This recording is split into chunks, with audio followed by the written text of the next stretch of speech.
కమ్యూనిస్టులు కామ్రేడ్ అంటే కమ్మ లేదా రెడ్డి. ఆధిపత్య కులాల నుంచి వచ్చినటువంటి వాళ్ళు నాయకత్వ స్థానంలో,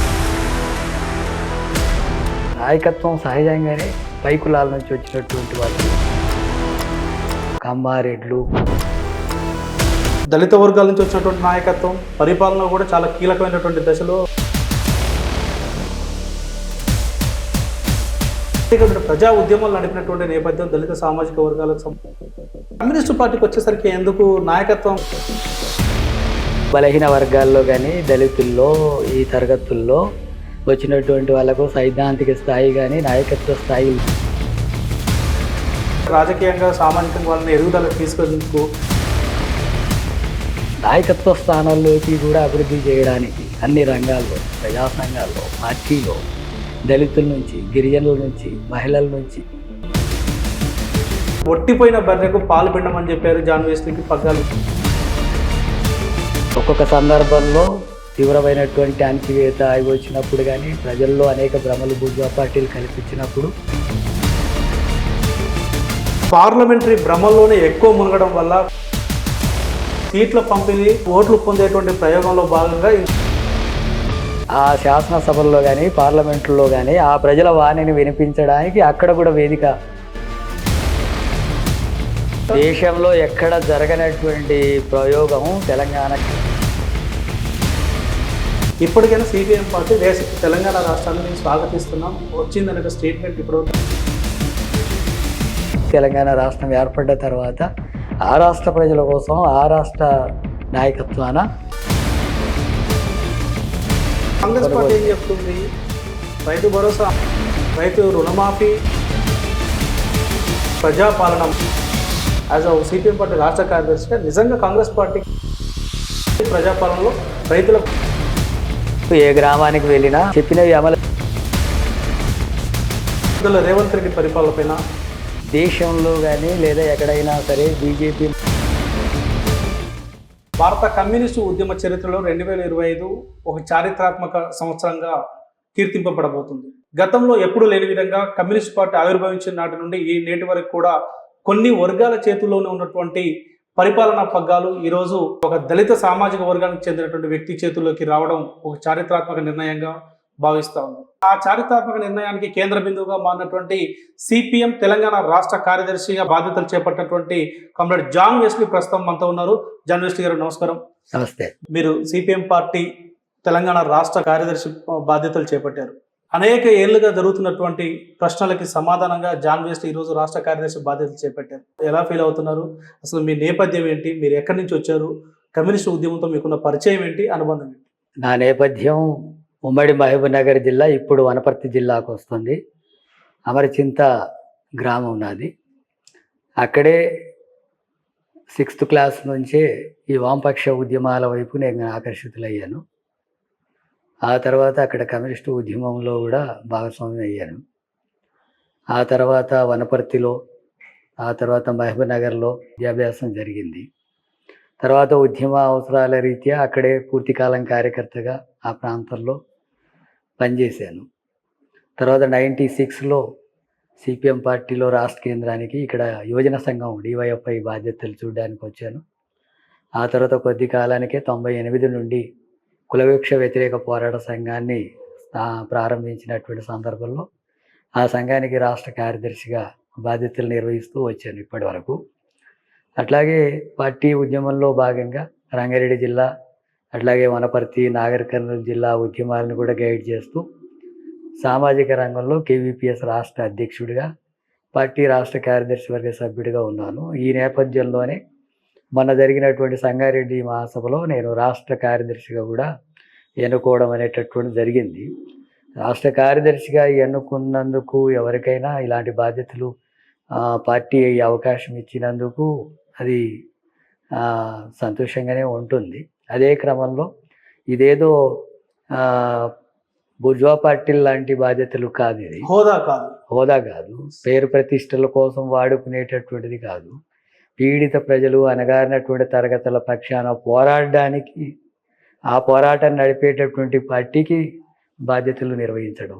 అమరచింతలో పుట్టినటువంటి జాన్ వెస్లీకి అసలు కమ్యూనిస్టు ఉద్యమం ఎలా పరిచయం అయింది? కమ్యూనిస్టు పార్టీ వైపు ఆకర్షించాల్సిన అవసరం ఎందుకు వచ్చింది? ఏ పరిణామాలు మీకు ఆ దారితీసాయి? అమరచింతలో నేను 6th 7th వచ్చే నాటికంతా కూడా నాకంటే సీనియర్స్గా ఉండి స్కూల్ అయిపోయి ఇంటర్ అయిపోయినటువంటి నాయకులు రాడికల్ ఉద్యమం వైపు ఆకర్షితులయ్యారు. ఆ రూపంలో అక్కడ ఆ ఉద్యమానికి సంబంధించినటువంటి ప్రభావం పడింది. ఆ క్రమంలోనే నేను అక్కడ హై స్కూల్ ప్రెసిడెంట్గా ఎన్నికలు జరిగినప్పుడు స్కూల్ ప్రెసిడెంట్గా ఎన్నికయ్యాను. నేను ఏబీవీపీ మీద పోటీ జరిగింది ప్యానల్. అప్పుడు హై స్కూల్స్లో ఎన్నికలు ఉండేటివి మొత్తం ప్యానల్కు. ఏబీవీపీ ప్యానల్ మీద మా ప్యానల్ మొత్తం ఆర్ఈసీ ప్యానల్ గెలిచింది. నేను స్కూల్ ప్రెసిడెంట్గా ఎన్నికయ్యాను అక్కడ. సో మీ విద్యాభ్యాసం ఎంతవరకు కొనసాగింది? 10th క్లాస్ వరకు అక్కడ. తర్వాత వనపర్తి ఏమో 7th 8th వనపర్తిలో. ఆ తర్వాత జూనియర్ కాలేజు మహబూబ్ నగర్లో చేశాను. ఆ తర్వాత డిగ్రీలో జాయిన్ అయ్యి మళ్ళీ తర్వాత ఇక ఉద్యమంలో భాగంగా దాన్ని విరమించుకున్నాను. కమ్యూనిస్టు ఉద్యమ పార్టీకి సంబంధించి గత పార్టీ ఏర్పడ్డ నాటి నుండి ఇప్పటి వరకు చాలా ప్రశ్నలు వచ్చాయి, చారిత్రాత్మక నిర్ణయాలు జరిగాయి. కానీ ఈ ప్రశ్నలో ప్రధానమైన ప్రశ్న, కమ్యూనిస్టు పార్టీలు అంటే కొన్ని కుల సంఘానికి సంబంధించిన కులాలకు సంబంధించిన వ్యక్తుల చేతుల్లోనే నాయకత్వం బలపడింది, వారి చేతుల్లోనే ఉంది, వారికే పరిమితం అయిపోతుంది. అంటే మీరు చెప్పినటువంటి బాధ్యత కావచ్చు, బయట పార్టీల నుంచి చూసినప్పుడు ఉన్నటువంటి హోదా కావచ్చు. అంటే బయట పార్టీలో అధ్యక్ష తరహా విధానం ఉంటుంది, ఇక్కడ కార్యదర్శి తరహా విధానం ఉంటుంది. సో రెండింటికి రెండు సమానమైనటువంటి బాధ్యతలు ఉంటాయి. ఈ కార్యదర్శి హోదా అనేది ఉమ్మడి రాష్ట్రానికి సంబంధించిన అంశాల్లో చూసినా, ఇప్పుడు తెలంగాణ రాష్ట్ర ఆవిర్భావం నేటి వరకు మీ వరకు వచ్చినట్టు చూసినా, కొన్ని వర్గాల చేతుల్లోనే ప్రధానంగా ఇమిడిపోయి ఉన్నటువంటి ప్రశ్న ఇప్పటి వరకు కమ్యూనిస్టులు కామ్రేడ్ అంటే కమ్మ లేదా రెడ్డి అనేటువంటి పదానికే పరిమితమైంది. చాలా సామాజిక ఉద్యమకారులు కావచ్చు, లేకుంటే ఇతర మేధావులు కూడా ఈ ప్రశ్నను చాలాసార్లు సంధించారు. ఇప్పుడు ఆ ప్రశ్నకు జాన్ వెస్లీ ద్వారా సమాధానం చెప్పాలని చెప్పేసి పార్టీ నిర్ణయం తీసుకుంది అనుకోవచ్చా? కమ్యూనిస్టు ఉద్యమాన్ని పరిశీలించేటటువంటి దాన్ని చూసినప్పుడు తెలంగాణలో సిపిఐగా కానీ సిపిఎం ఏర్పడ్డ తర్వాత కానీ లేదా ఇతర ఎంఎల్ పార్టీలని మనం అన్నిటిని కూడా గమనించిన ఎవరి పక్షాన పోరాడారు అనేది ముఖ్యం. తెలంగాణ సాయుధ పోరాటం జరిగింది. అందులో అన్ని కులాల వాళ్ళు ఉన్నారు, ఆధిపత్య కులాల నుంచి వచ్చినటువంటి వాళ్ళు నాయకత్వ స్థానంలో ఉన్నారు, అనేక మంది అమరులయ్యారు. కానీ అది భూమి కోసం, భుక్తి కోసం, విముక్తి కోసం, ఎట్టి చాకరికి వ్యతిరేకంగా, కుల వివక్షకు వ్యతిరేకంగా, స్త్రీల మీద అత్యాచారాలకు వ్యతిరేకంగా, దౌర్జన్యాలకు వ్యతిరేకంగా జరిగినటువంటి ఉద్యమం అది కమ్యూనిస్ట్ పార్టీ చేసింది. ఆ నాయకత్వం సహజంగానే పై కులాల నుంచి వచ్చినటువంటి వాళ్ళు చేశారు. కానీ ఉద్యమం జరిగింది మాత్రం ఈ నేపథ్యంలో.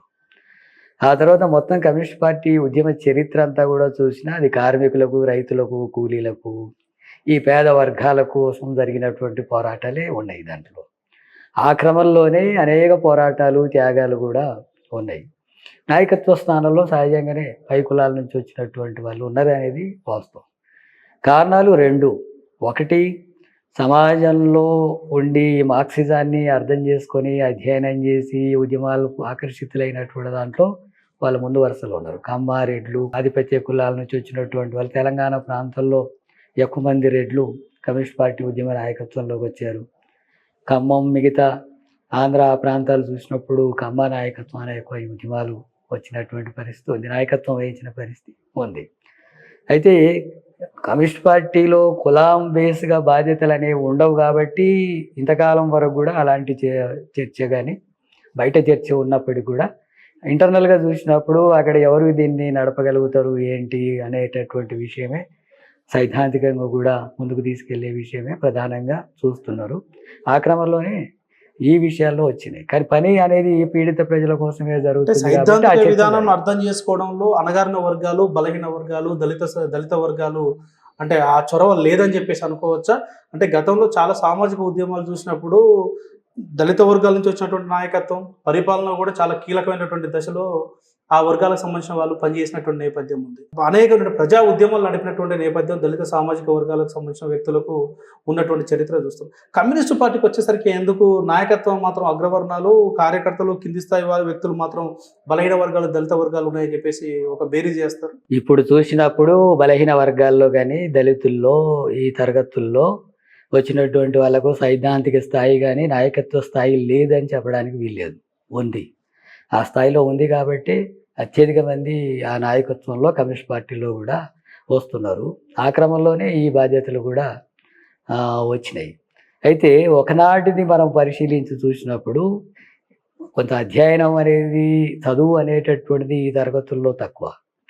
దళితుల్లో ఆదివాసీల్లో మరింత తక్కువ. కానీ ఆదివాసుల కోసం పోరాడిందంతా కమ్యూనిస్ట్ పార్టీ నాయకులు. కమ్యూనిస్టు పార్టీలో ఉన్నటువంటి బలైన వర్గాలు, దళిత వర్గాలకే ఈ చదువు అధ్యయనం తక్కువ అంటారా? మిగతా సమాజంలో కూడా ఈ వర్గాలకు తక్కువ అని చెప్పేసి అనుకోవడానికి ఉందా?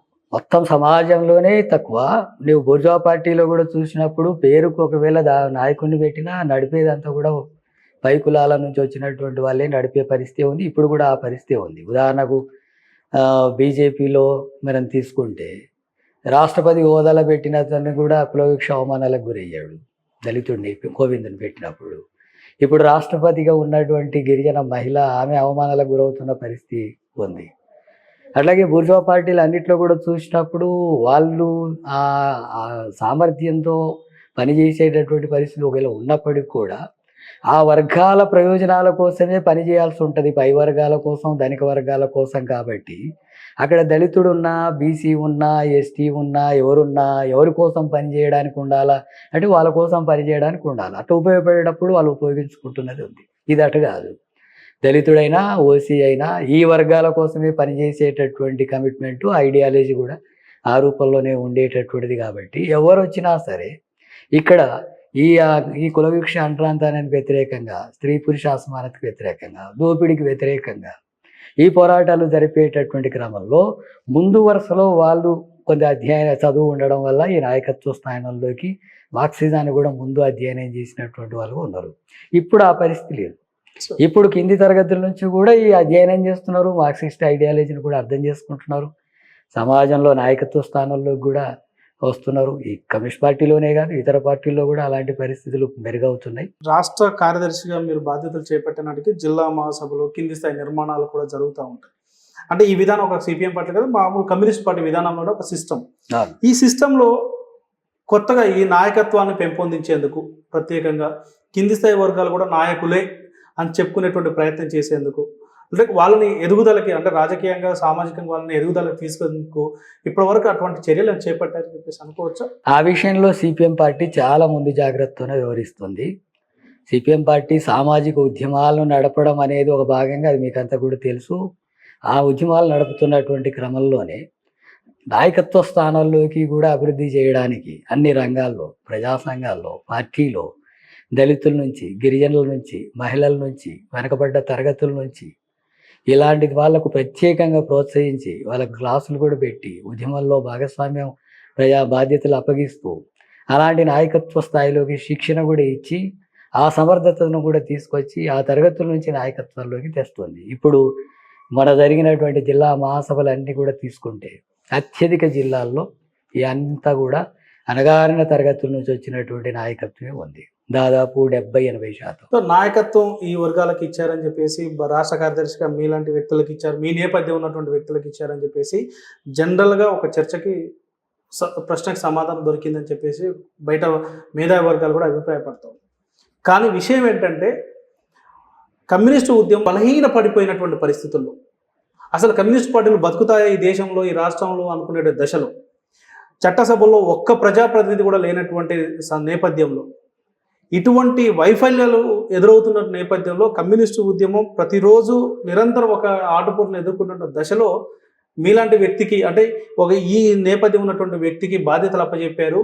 అంటే తెలంగాణలో ఒక సామెత ప్రకారం చెప్పాలంటే ఒట్టిపోయిన బర్రెకు పాలు పిండమని చెప్పారు, జాన్ వెస్లీకి పగ్గాలు ఇచ్చారని చెప్పేసి అంటున్నారు. ఈ సమాధానం? కమ్యూనిస్ట్ ఉద్యమం అనేటటువంటిది బలహీనపడడం, బలపడడం అనేటటువంటివి అవి కొత్త విషయాలు ఏం కావు. ఒక్కొక్క సందర్భంలో తీవ్రమైనటువంటి అణచివేత అవి వచ్చినప్పుడు కానీ, ప్రజల్లో అనేక భ్రమలు బూర్జువా పార్టీలు కల్పించినప్పుడు ప్రజలు అటువైపు ఆకర్షితులు అయ్యేటటువంటి పరిస్థితులు కూడా కొంత ఉంటాయి. ఆ క్రమంలో కమ్యూనిస్ట్ పార్టీ ఓట్లు, సీట్లుగా చూసినప్పుడు బలహీనపడ్డట్టుగా ఉంటుంది. కానీ ఒక సందర్భంలో ప్రజా ఉద్యమాలు ఉవ్వెత్తున లేచినప్పుడు మిగతా వాటికంటే ఇదే బలమైనటువంటి శక్తిగా కూడా ఉంటుంది. అందుకని ప్రజా ఉద్యమాలు జరగడానికి అవకాశాలు ఉన్న పరిస్థితుల్ని లేకుండా చేయడం అనేది వాళ్ళు చేస్తే కమ్యూనిస్ట్ ఉద్యమం బలపడుతుంది. పేదరికం లేకుండా, కుల అసమానతలు లేకుండా, అందరు ఆత్మగౌరవంతో బ్రతికేటటువంటి సమాజం, విద్య వైద్యం అందరికీ అందుబాటులో ఉండేటట్టుగా, కనీస సౌకర్యాలు కూడా ఉండేటట్టుగా ఆ మార్పులు చేయగలిగితే అది కమ్యూనిస్ట్ పార్టీలు కొంత బలహీనపడడానికి అవకాశాలు ఉంటాయి. అది ఎలాగూ చేయవు, అవి వాటి ఎజెండానే అది కాదు. అందుకని అనివార్యంగా ప్రజల నుంచి ఖచ్చితంగా కమ్యూనిస్ట్ ఉద్యమం వైపు ఆకర్షితులు కావడం, కానీ ఆ ఉద్యమం ఉవ్వెత్తున లేచి మొత్తం వీటన్నిటి మీద ఈ దోపిడీ సమాజం మీద, ఆధిపత్య ధోరణిల మీద తిరుగుబాటు చేయడం అనేది కూడా అనివార్యంగా జరిగేటటువంటి విషయం. దాన్ని కొంతవరకు ఈ బుర్జువా పార్టీలు ఆపగలుగుతాయి, కొంత సందర్భంలో దీన్ని వెనక్కి నెట్టగలుగుతాయి. కానీ దాన్ని మొత్తం శాశ్వతంగా లేకుండా చేయడం అనేది జరగదు. అందుకని మీరు త్వరలోనే చూస్తారు, శ్రీలంకలో కూడా అదే జరిగింది కదా. పోయిన ఎన్నికల్లో జరిగితే వాళ్ళకి 3% ఓట్లు లేవు, 3-4 ఎంపీలు కూడా లేవు.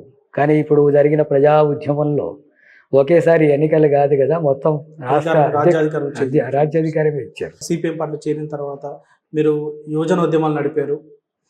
తర్వాత మహబూబ్ నగర్ జిల్లాలో ఉమ్మడి రంగారెడ్డి జిల్లాలో ఉన్నటువంటి అసమానతలకు వ్యతిరేకంగా 2 గ్లాసుల పద్ధతికి వ్యతిరేకంగా పెద్ద ఎత్తున యాత్రలు చేశారు.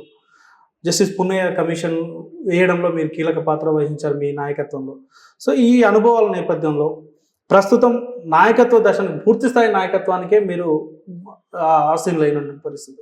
సో గత అనుభవాలు, ప్రస్తుతం అప్పట్లో ఉన్నటువంటి రాష్ట్ర పరిస్థితులు, ఈ సమాజంలో ఉన్నటువంటి అసమానతలు, ఇప్పుడు ఉన్నటువంటి పరిస్థితులు, ఈ అసమానతలు ఎలా బేరీ చేసుకుంటారు? సామాజిక అసమానతలు ఒకవైపు, రెండోది శ్రామిక జనాల్ని దోపిడీ చేసేటటువంటి సమస్య ఇంకొక వైపు. ఈ 2 సమస్యలు ప్రధానంగా ఉన్నాయి.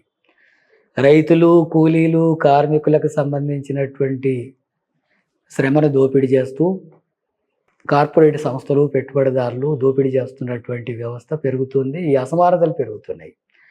అందుకని రైతులు, కూలీలు, కార్మికుల పక్షాన పోరాటాలు చేసి వాళ్ళను రాజకీయంగా ముందుకు తీసుకెళ్లేటటువంటి పోరాటాలు ప్రధానంగా ఉంటాయి.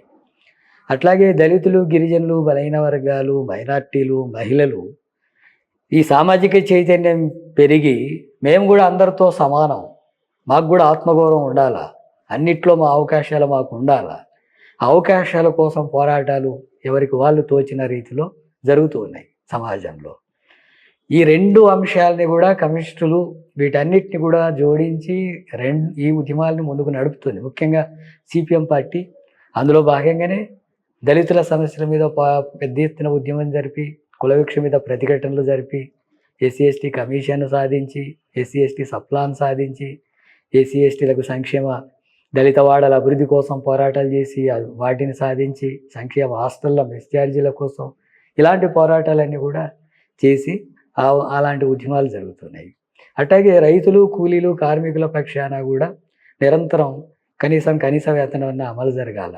అట్లాగే కూలీలకు పని కల్పించాలా, పని దినాలు పెంచాలా, కూలి పెరగాల, భూమి పంచాలా, అట్లాగే రైతులకు గిట్టుబాటు ధర కావాలా, వాళ్ళకు సౌకర్యాలు కల్పించాలి. ఇలాంటివన్నీ కూడా తీవ్రమైనటువంటి సమస్యలు ఇప్పుడు సమాజంలో ఉన్నాయి. ఈ సమస్యల పట్ల నిరంతరం ప్రజల్లో ఉండి పోరాటం చేయాల్సినటువంటి కమ్యూనిస్ట్ పార్టీ మీరు చెప్పినటువంటి అంశాలు ఏవైతున్నాయో వీటన్నిటి పక్కకు పెట్టేసి కొన్ని విధానపరమైన అంశాలు, ముఖ్యంగా పార్లమెంటరీ భ్రమంలోనే ఎక్కువ మునగడం వల్ల కొంత నష్టం జరిగింది కాబట్టే కమ్యూనిస్టులు ప్రజల్లో బలం కోల్పోయారు అన్నటువంటి వాదన ముందుకు వస్తుంది. దాన్ని మీరు అంగీకరిస్తారా? ప్రజా పోరాటాలు నిర్వహించడంలో కమ్యూనిస్టులు ఎప్పుడు కూడా వెనకడుగు వేయలేదు. ప్రజా పోరాటాలు నిర్మించేదే కమ్యూనిస్టులు అనే మాట వాస్తవం.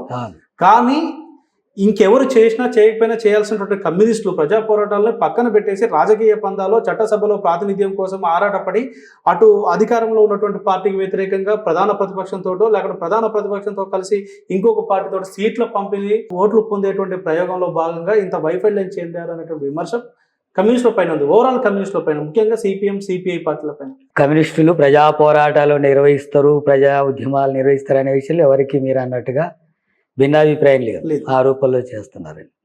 అట్లాగే పార్లమెంటరీ రంగంలోకి వెళ్ళి అక్కడ వాటి ప్రయత్నాల వల్ల బలహీనపడ్డారు అనేటటువంటిది ఒక చర్చ.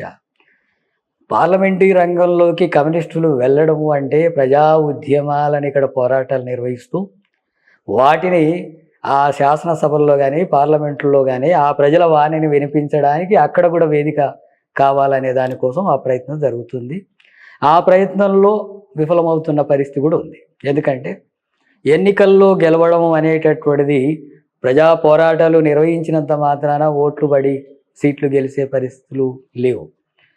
ఎన్నికలు వచ్చే నాటికి ప్రజల్లో కూడా ఏ వాళ్ళని ఎవరైతే పీడిస్తున్నారో, ఎవరైతే దోపిడీ చేస్తున్నారో, అణచివేస్తున్నారో వాళ్ళే రాజకీయ పార్టీల పేరుతో ప్రజల ముందుకు వచ్చి భ్రమలు కల్పించి డబ్బులు పంపిణీ చేసి వాగ్దానాలు చేసి ఆ వర్గ దోపిడీ గురవుతున్న ప్రజల ఓట్లే వేసుకొని అధికారంలోకి వస్తున్నటువంటిది కొనసాగుతుంది. ఆ క్రమంలో ఈ పీడిత ప్రజలంతా ఏకం చేసి నిలబెట్టడంలో మా వైఫల్యం ఉంది. సో మీ వైఫల్యంలో ప్రత్యేకంగా తెలంగాణ ప్రత్యేక రాష్ట్ర ఉద్యమం జరిగేటప్పుడు సిపిఎం పార్టీ సైద్ధాంతిక నిర్ణయం తీసుకున్నప్పుడు ప్రజల నుంచి ఎటువంటి స్పందన వచ్చిందో చూసాం. ఆ స్పందన నుంచి బయటపడేందుకు సామాజిక పాదయాత్ర పేరు మీద మీరు కూడా దాదాపు 4500 కిలోమీటర్లు రాష్ట్ర వ్యాప్తంగా తిరిగారు. ఆ తర్వాత వచ్చేటువంటి చరిష్మని కానీ లేకుంటే ప్రజా పునాదిని కానీ కాపాడుకోవడంలో మరొక చారిత్రాత్మక తప్పిదం చేశారు కమ్యూనిస్టులు. అందులో సిపిఎం అని చెప్పేసేటువంటి విమర్శ బిఎల్ఎఫ్ ద్వారా కావచ్చు, ఇతర ప్రజా సంఘాల ఐక్య కార్యాచరణ ద్వారా కావచ్చు అనేది ప్రధాన విమర్శ. దాని నుంచి ఈ రోజు వరకు కూడా కోలుకోలేదు కమ్యూనిస్ట్ పార్టీ అని. దేశంలో ఎక్కడ జరగనటువంటి ప్రయోగం Telangana communist party CPM party చేసింది. మొత్తం రాష్ట్ర వ్యాప్తంగా సామాజిక న్యాయం సమగ్ర అభివృద్ధి కోసం సిపిఎం పార్టీ పాదయాత్రలు బృందం నిర్వహించినప్పుడు ప్రజల్లో చాలా పెద్ద ఎత్తున స్పందన వచ్చింది. పార్టీ లేని దగ్గర కూడా బలమైనటువంటి స్పందన వచ్చింది. ఎందుకు అంటే సమగ్ర అభివృద్ధి విషయంలో కానీ అట్లాగే సామాజిక న్యాయం విషయంలో స్పష్టమైనటువంటి విధానంతోనే మేము ప్రజల్లోకి వెళ్ళాం. తక్కువ టైంలోనే ఆ ప్రయత్నం చేసాం.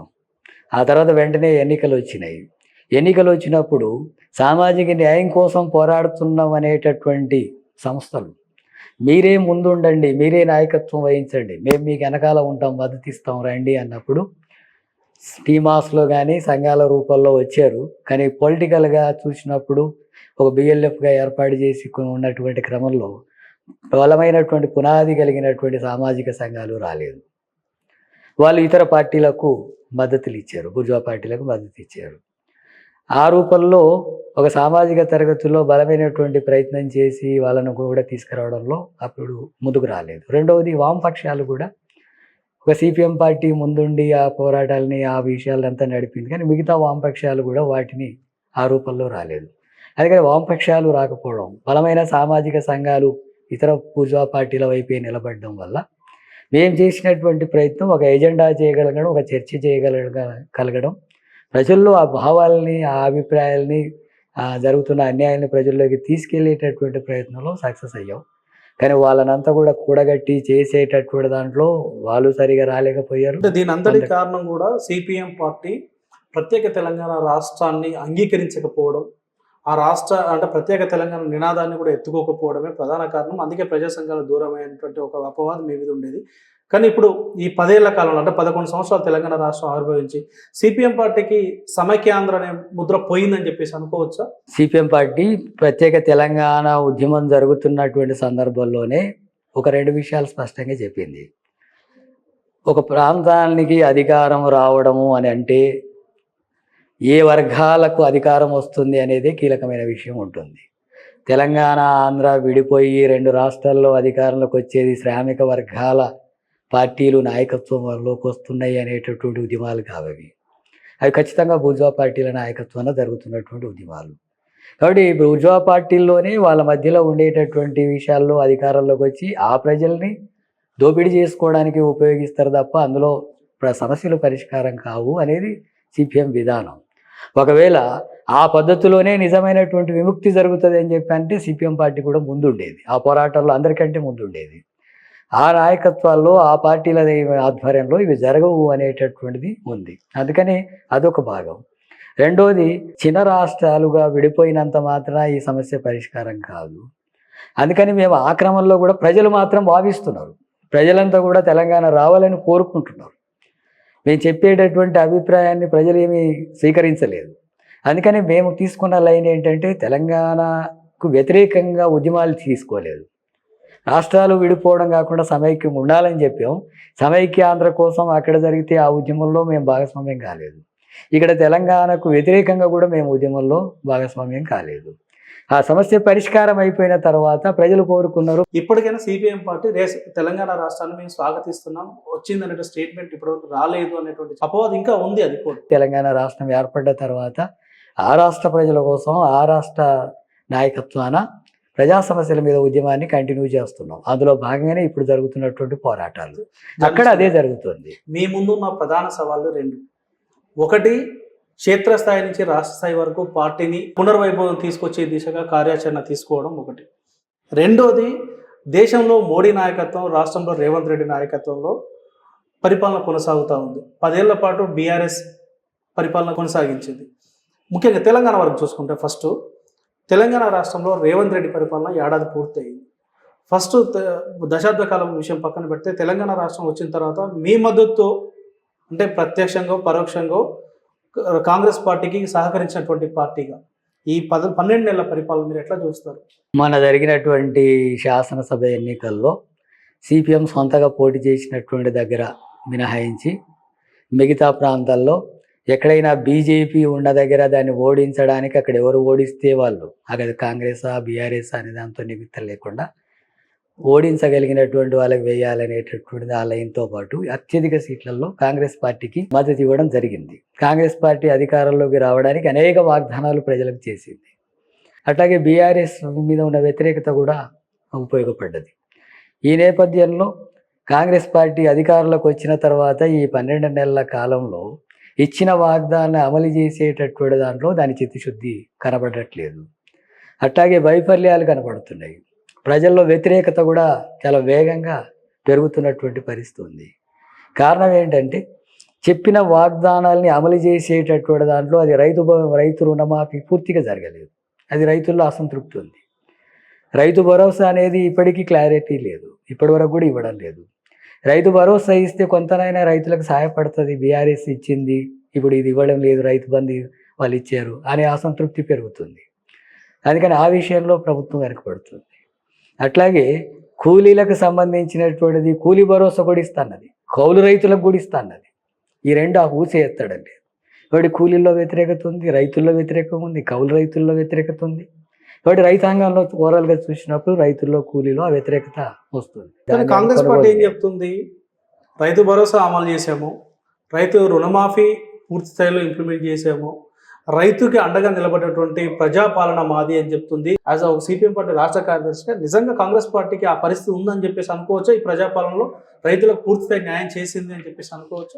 ఆ రకంగా రైతుల్లో లేదు. ఏ గ్రామానికి వెళ్ళినా మేము ప్రజల్లో రైతుల్లో పరిశీలించినప్పుడు చెప్పినవి అమలు జరగలేదు అనే అసంతృప్తి వేగంగా పెరుగుతుంది. అట్లాగే సామాన్యమైనటువంటి ప్రజల్లో కూడా వ్యతిరేకత పెరుగుతుంది. ఇప్పుడు ఇందిరమ్మ ఇండ్లు, డబుల్ బెడ్రూమ్లు ఇస్తానికి కేసీఆర్ సరిగా ఇవ్వలేదనే అసంతృప్తి ఎట్టయితే ఉందో, ఇందిరమ్మ ఇండ్లు కూడా ఊరికి 5-10 అనే వరకు వాళ్ళే ఘర్షణలు పడాల్సిన పరిస్థితి వస్తుంది. ఎక్కడైనా ప్రభుత్వ భూములు ఉంటాయి, వాళ్ళందరికీ ఇళ్ల స్థలాలు ఒక 200 గజాల స్థలం ఇచ్చేసి వాళ్ళకి ఇళ్ల స్థలాలు ఇచ్చి మీకు ఇంత డబ్బులు ఇస్తున్నాం, మీరు మిగతాయి మీరు వేసుకొని కట్టుకోండి అని చెప్పేటటువంటి ప్రాసెస్ ప్రభుత్వం చేయడం లేదు. అందుకని లక్షల కుటుంబాలు, దాదాపు 28-30 లక్షల కుటుంబాలు ఇళ్ల స్థలాలు లేని వాళ్ళు ఉన్నారు.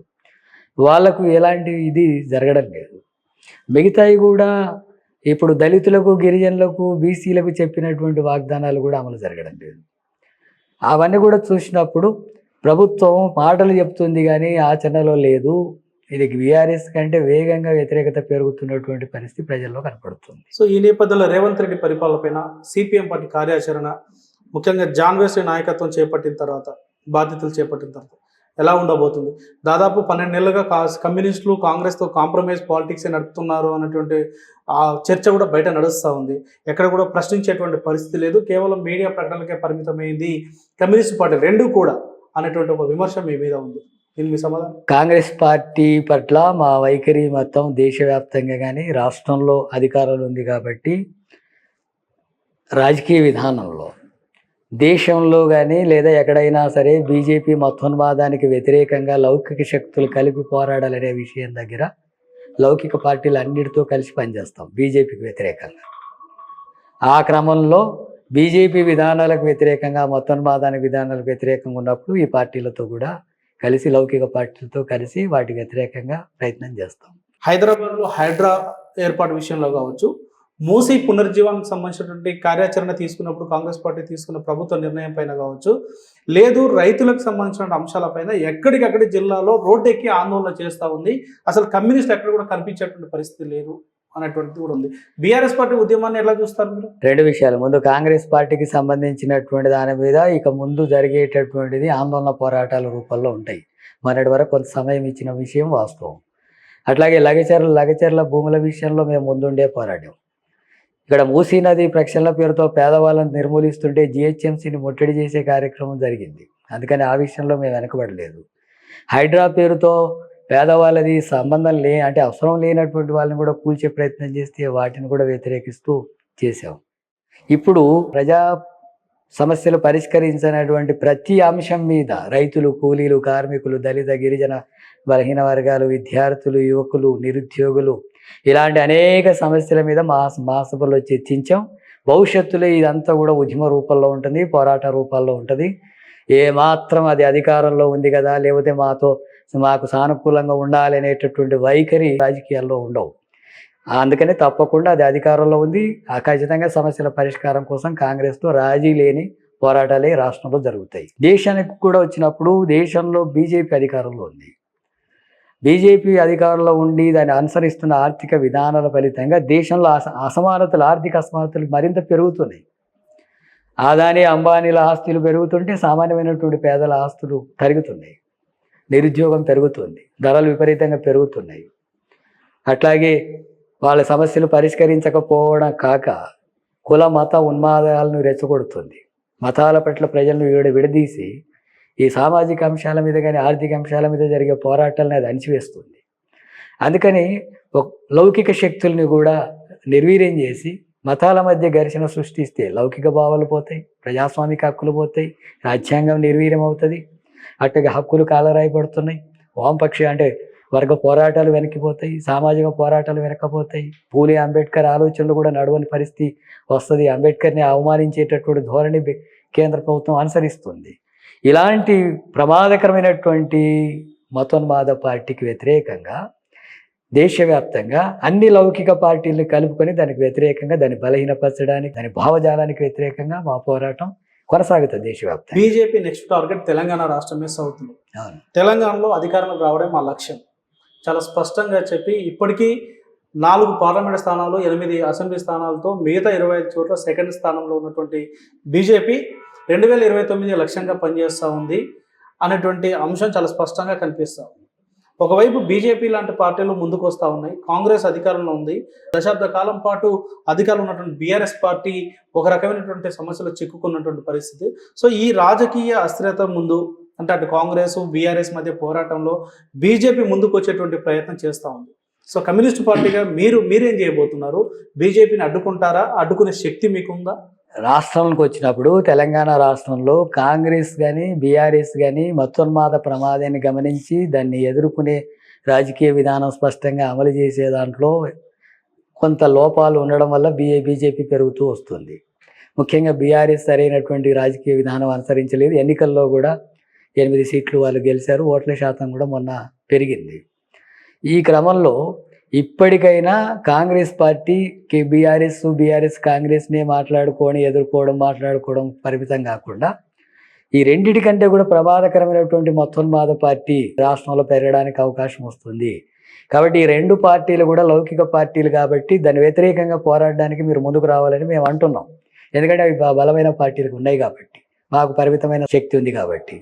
ఆ రూపంలో బీజేపీని నిలువరించే ప్రయత్నం చేస్తూనే మీ మధ్యలో అధికారం కోసం ఎవరు వచ్చినా అభ్యంతరం లేదు, మీరు పోరాడండి, అధికారం కోసం మా ప్రయత్నాలు మేము చేసుకుంటాం, అది వేరు. కాబట్టి ఆ రూపంలో వీళ్ళు అవకాశవాదంగా వివరించి దాన్ని సరిగ్గా ఎదుర్కోనట్టు ఫలితంగా తెలంగాణలో పెరుగుతుంది. అందుకని కాంగ్రెస్ పార్టీ ఇప్పటికైనా అధికారంలో ఉండి సమస్యలు పరిష్కరించడంతో పాటు ఆ మతోన్మాదానికి వ్యతిరేకంగా కూడా ప్రజల్లోకి పోయి చైతన్యం చేయాలా. బీఆర్ఎస్ పార్టీ స్పష్టంగా రాజకీయ విధానాన్ని కలిగి ఉండాలి, కేసీఆర్ ప్రకటించాలి. బీజేపీ మతోన్మాదాన్ని అలాగే రాజ్యాంగానికి భిన్నంగా ఉండేటటువంటి మనువాద పార్టీని మేము ఎట్టి పరిస్థితుల్లో సహించే సమస్య లేదు, కలిసే సమస్య లేదు, దాన్ని ఓడించడానికి లౌకిక శక్తులతో మేము కలిసి ఉంటాం అని స్పష్టంగా ప్రకటించకపోతే బీఆర్ఎస్ పార్టీని బీజేపీ మింగేసే అవకాశమే ఉంటుంది. అందుకని బీఆర్ఎస్ స్పష్టంగా ఆ రూపంలో రావాలని మేము అడుగుతున్నాం. వాళ్ళు రాకపోని, వీళ్ళు ఉండకపోని తప్పకుండా ప్రజల తరఫున ఆ వర్గ పోరాటాలను ముందుకు తీసుకెళ్ళి, సామాజిక పోరాటాలను ముందుకు తీసుకెళ్లే క్రమంలో బీజేపీ యొక్క మతోన్మాద భావజాలానికి వ్యతిరేకంగా ప్రజల్ని చైతన్యవంతం చేస్తాం. ఆ పోరాటాలు కూడా ఉధృతం చేస్తాం. బీజేపీని మేమే గెలిచేటంత శక్తి ఉండకపోవచ్చు, కానీ ఏ పార్టీ అయినా అది పెరగాలన్నా తరగాలన్నా, అధికారంలో రావాలన్నా రాకుండా చేయాలన్నా అది చేయగలిగినటువంటి శక్తి వామపక్షాలకు ఉంది. అందుకని బీజేపీని నిలువరిస్తాం, దాని ఎదుగుదలకు అడ్డుపడతాం, దాని భావజాలానికి వ్యతిరేకంగా కూడా ప్రజల్ని చైతన్యవంతం చేస్తాం. ఎందుకంటే ఇది వీర తెలంగాణ సాయుధ పోరాటం నిర్వహించినటువంటి గడ్డ ఇది. అనగానటువంటి తరగతులు త్యాగాలు చేసి పోరాటాలు చేసినటువంటి గడ్డ ఇది. అట్లాగే ప్రజల తరఫున పోరాడేటటువంటి అనేక త్యాగాలు చేయగలిగినటువంటి ప్రజలు ఉన్నటువంటి నేల ఇది. అటువంటి ఉద్యమాలు నడిపినటువంటి కమ్యూనిస్ట్ పార్టీ తప్పకుండా ఈ పోరాటాలను కూడా ముందుకు తీసుకెళ్ళి మతోన్మాదానికి వ్యతిరేకంగా పోరాటం చేస్తాం, ఆర్థిక అసమానతలకు వ్యతిరేకంగా వర్గ పోరాటాన్ని తీవ్రతరం చేస్తాం, సామాజిక న్యాయం కోసం కూడా పోరాటాన్ని కొనసాగిస్తాం. ఇప్పటి వరకు కమ్యూనిస్ట్ పార్టీలకు సంబంధించిన దాంట్లో ప్రధానంగా తెలంగాణ రాష్ట్రంలో ప్రస్తుతం ఉన్నటువంటి కమ్యూనిస్ట్ పార్టీల యొక్క దశను మార్చి ఒక మంచి దిశగా తీసుకెళ్లాలంటే ఇప్పటి వరకు అనేక ప్రజా ఉద్యమాలకు కావచ్చు, మొత్తం కమ్యూనిస్ట్ పార్టీ నాయకత్వానికి కావచ్చు, సిపిఎం పార్టీ అంటే ఒక పెద్దన్న పాత్ర పోషిస్తూ అన్నట్టు రోజుల్లో ఈ కమ్యూనిస్ట్ పార్టీలకు ముఖ్యంగా సిపిఎం, సిపిఐ, న్యూ డెమోక్రసీ ఇంకా ఇతర కమ్యూనిస్టులు ఎవరైతే ఉన్నారో వాళ్ళందరినీ కలుపుకొని ఒక కార్యాచరణ తీసుకున్నటువంటి బాధ్యత ఏమైనా జాన్వేస్లు తీసుకోబోతున్నారా? తప్పకుండా ఆ ప్రయత్నం చేయాలనేది మేము దేశవ్యాప్తంగానే మా పార్టీ ప్రయత్నం చేస్తుంది. తెలంగాణ వరకు అటువంటి పరిస్థితులు, సానుకూల వాతావరణం ఉంది అని చెప్పేసి అనుకోవచ్చు. తెలంగాణ వరకు సిపిఎం పార్టీగా ఆ ప్రయత్నం జరుగుతుంటే రెండు విషయాలు ఉన్నాయి ఇందులో. వామపక్ష పార్టీలంతా కూడా కలిపి 9-10 వామపక్ష పార్టీలంతా కలిసి ప్రజా సమస్యల మీద ఐక్య ఉద్యమాలు జరుగుతున్నాయి. ఇప్పుడు కూడా ప్రజా సమస్యల మీద జరిగే పోరాటాల్లో ఈ మొత్తం కమ్యూనిస్ట్ పార్టీలు, ఎంఎల్ పార్టీలు ఐక్యంగా ముందుకు సాగుతున్నాయి. ఎన్నికలు ఇవన్నీ వచ్చినప్పుడు మాత్రం ఎవరి రాజకీయ విధానం వాళ్ళది ఉంటుంది కాబట్టి ఎన్నికల్లో ఒక ప్రత్యామ్నాయంగా లెఫ్ట్ పార్టీలు పోవడం లేదు.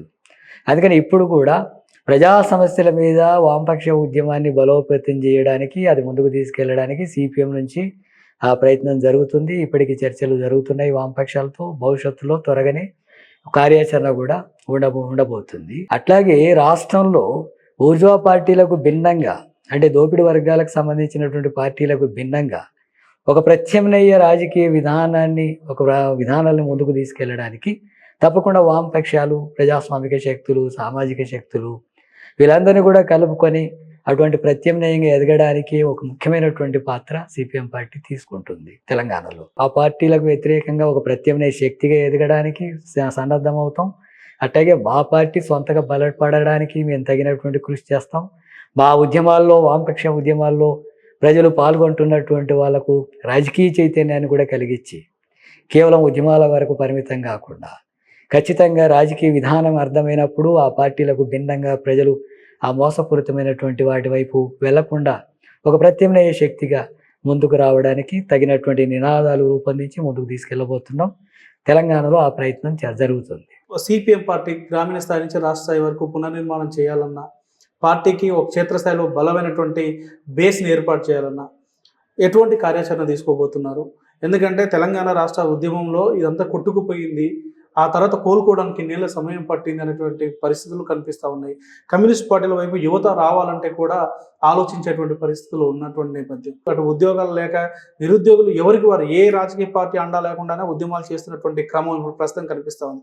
అటువంటి నేపథ్యంలో ఇటు నిరుద్యోగుల అంశాలు కావచ్చు, రైతుల అంశాలు కావచ్చు, ఇవన్నీ బేస్ చేసుకొని కమ్యూనిస్ట్ పార్టీ ఉద్యమ నిర్మాణం ఏ రకంగా ఉండబోతుంది? ఇప్పటికే అలాంటి సమస్యల మీద మహాసభలో దాదాపు అనేక అంశాల మీద తీర్మానాలు చేసి మన ఉద్యమాన్ని ముందుకు తీసుకెళ్లడానికి కావాల్సినటువంటి కార్యాచరణను గురించి మహాసభలో నిర్దేశించుకున్నాం.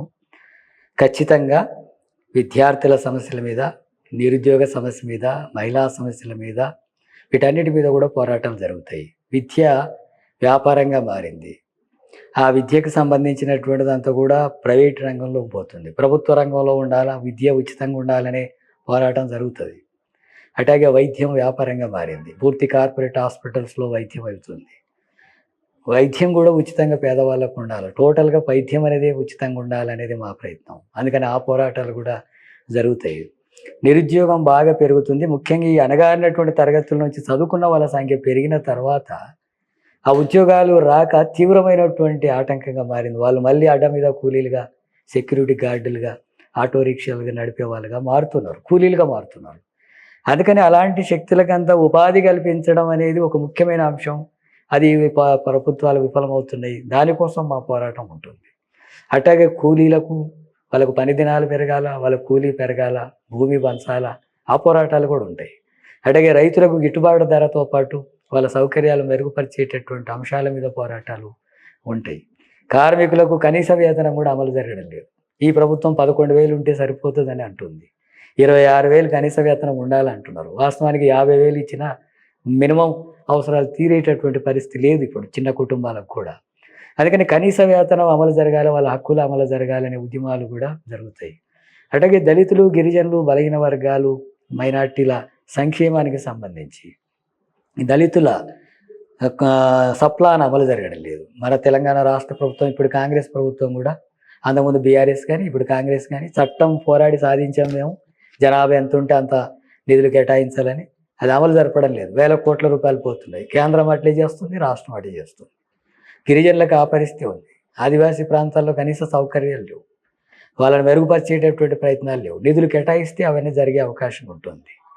అందుకని బీసీల సంక్షేమం పట్ల అసలు ఒక వైఖరి లేదు. రాష్ట్రంలో చాలా కీలకమైన నిర్ణయాలు తీసుకున్నటువంటి రాష్ట్ర ప్రభుత్వ విధానం ప్రధానంగా ఎస్సీ రిజర్వేషన్ల పైన, ఏబిసిడి వర్గీకరణ పైన అసెంబ్లీలో తీర్మానం చేయడం జరిగింది. సుప్రీంకోర్టుకు అనుకూలంగా రాష్ట్రంలో అమలు చేస్తామని చెప్పారు. అందులో ప్రధానంగా ఎస్సీ మాదిగలు, మాదిగ ఉపకులాలు, మాలలు, మాల ఉపకులాలకు సంబంధించినటువంటి రిజర్వేషన్ల కేటాయింపుపై సిపిఎం పార్టీ వైఖరి ఏంటి? అదేవిధంగా బీసీ కులగణనకు సంబంధించినటువంటి అంశం పైన ప్రభుత్వం కేటాయించి నిర్ధారించి ప్రకటించినటువంటి జనాభా లెక్కల పైన సిపిఎం పార్టీ వైఖరి ఎలా? ఎస్సీ వర్గీకరణకు సంబంధించి ఇది చాలా దీర్ఘకాలికంగా జరుగుతున్నటువంటి పోరాటం. వర్గీకరణ జరగాలనేటటువంటిది సిపిఎం పార్టీ చాలా ముందే ఈ విషయాలు చెప్పింది. వర్గీకరణ సమర్థిస్తున్నాం. ఇప్పుడు తెలంగాణ రాష్ట్రంలో ఏర్పడ్డటువంటి వర్గీకరణను కూడా ఆహ్వానిస్తున్నాం. అదే సందర్భంలో ఆ తరగతుల నుంచి ఒక 2-3 అంశాల మీద కొంత చర్చలు వస్తున్నాయి. ఒకటి, ఎస్సీ జనాభాను తక్కువ చూపించారని, మాదిగల జనాభాలో. అట్లాగే మాలలు, మాది తక్కువ చూపించారని, అట్లాగే కొన్ని కులాలని ఇటు ఉండాల్సినవి అడ్డు కలిపారు అనేటటువంటి చర్చలు ఇవన్నీ కూడా జరుగుతూ ఉన్నాయి. ఆ విషయాలను ఏమైనా ఉంటే చర్చించి పరిష్కారం చేసుకోవచ్చు. కానీ ఓవరాల్గా చూసినప్పుడు వర్గీకరణ జరగడాన్ని ఆహ్వానిస్తున్నాం. ఆ విషయాలను కూడా ప్రభుత్వం చొరవ తీసుకొని వాటితో మాట్లాడి ఇంకా వాటిని కూడా పరిష్కరించుకుంటూ ముందుకు పోవాలని ప్రభుత్వానికి సూచిస్తున్నాం. బీసీ కులగణనకు సంబంధించినటువంటి దాంట్లో స్పష్టంగా బీసీ సంఘాల నుంచి వ్యతిరేకత అవుతున్న విషయం ఏంటంటే, మా జనాభాను తక్కువ చూపించారు. ఒక 22 లక్షలు గతం కంటే కూడా ఇప్పుడు తక్కువ చూపిస్తున్నారు. అట్లాగే ఓసీల జనాభా పెరిగింది, గతం కంటే పెరిగినట్టు చూపిస్తున్నారు. బీసీలది ఏమో తగ్గించి చూపించారు. ఎస్సీలది కూడా కొంత తగ్గింది. ఇటువంటి పద్ధతుల్లో ఈ లెక్కలు సరిగా లేవు అనేటటువంటిది సామాజిక సంఘాలు కూడా ప్రశ్నిస్తున్నాయి. అందుకని 2 విషయాలు అందులో. అట్లాగే ప్రభుత్వం ఏం చెప్తుంది అంటే, మేము ఇప్పుడు ఉండే దాంట్లో అథెంటిక్ ఇదే, గతంలో బీఆర్ఎస్ చేసినటువంటిది అధికారికంగా ప్రకటించలేదు కాబట్టి దాన్ని లెక్కలోకి తీసుకోవడానికి అవకాశాలు లేవని. అట్లాగే ఇది జరిగినటువంటిదంతా కూడా బీసీల జనాభా అంతా కలిపితే 56% వచ్చింది అని చెప్పింది. మైనార్టీలని కలిపి చూసినప్పుడు 56%గా ఉంది. ఈ ప్రాసెస్ అంతా కొద్ది గందరగోళంగా ఉంది. ఈ గందరగోళాన్ని కూడా ప్రభుత్వం పరిష్కరించాలా, వాళ్ళతో చర్చించాలా, ఆ సమస్యను పరిష్కరించి మెథడ్ని అనుసరించాలి. రెండవది ఏంటంటే, దీంట్లో కీలకమైన విషయం కాంగ్రెస్ పార్టీ అధికారంలో ఉండి చెప్తున్నటువంటిది, ఈ 42% రిజర్వేషన్లు బీసీలకు అమలు చేయాలనేది ముఖ్యమైన విషయం. జనాభా కొద్ది ఎక్కువ తక్కువ చూపిస్తే దాన్ని ఎట్ట సరిగ్గా చేయాలనేటటువంటిది ఒక పాయింట్ అయితే, 42% రిజర్వేషన్స్ని అమలు జరపాలి. ఈ 42% రిజర్వేషన్స్ అమలు చేయమంటే పార్లమెంటుకు పంపిస్తానని ముఖ్యమంత్రి అంటున్నాడు. పార్లమెంటుకు పంపించడం అనేటటువంటి దాంతో కాలయాపన జరగడం, అక్కడ జరిగే విషయాలు ఇప్పుడు ప్రస్తుతానికి జరిగే అవకాశాలు లేవు. అట్లా జరగదు కాబట్టి కాంగ్రెస్ పార్టీ నుంచి 42% సీట్లు స్థానిక సంస్థల ఎన్నికల్లో ఇస్తానని కూడా ప్రకటిస్తున్నాడు. దాన్ని బట్టి చూస్తే అది ఇప్పుడు ఏం జరగదు అనేది కనబడుతుంది. సామాజిక తరగతుల్లో కూడా ఆందోళన వస్తుంది. ఆ పార్టీ డిమాండ్ ఏంటంటే, 42% రిజర్వేషన్లు అమలు చేయడానికి శాసనసభలో బిల్లు పెట్టాలి. వెంటనే బిల్లు పెట్టి సుప్రీంకోర్టుకి ఎవరైనా పోతే దాని మీద ఏం చర్చ జరుగుతుంది, ఏం తీర్పు వస్తుంది అనే సంగతి వేరే సంగతి. ఎస్సీ ఎస్టీలకు సంబంధించినటువంటిది, కులాలకు సంబంధించిన వివరాలు ఉంటే మీరు రాష్ట్రాలే చేసుకోవచ్చు అని చెప్పి సుప్రీంకోర్టు ఎస్సీ ఎస్టీల దానికి వర్గీకరణ కోసం చెప్పింది. అది బీసీలకు కూడా వర్తించే అవకాశం ఉంది. బీసీలది కూడా కులగణన ఉండి లెక్కలు ఉన్న తర్వాత ఆ రాష్ట్రాలు అమలు చేసుకోండి అని చెప్పడానికి అవకాశం ఉంది.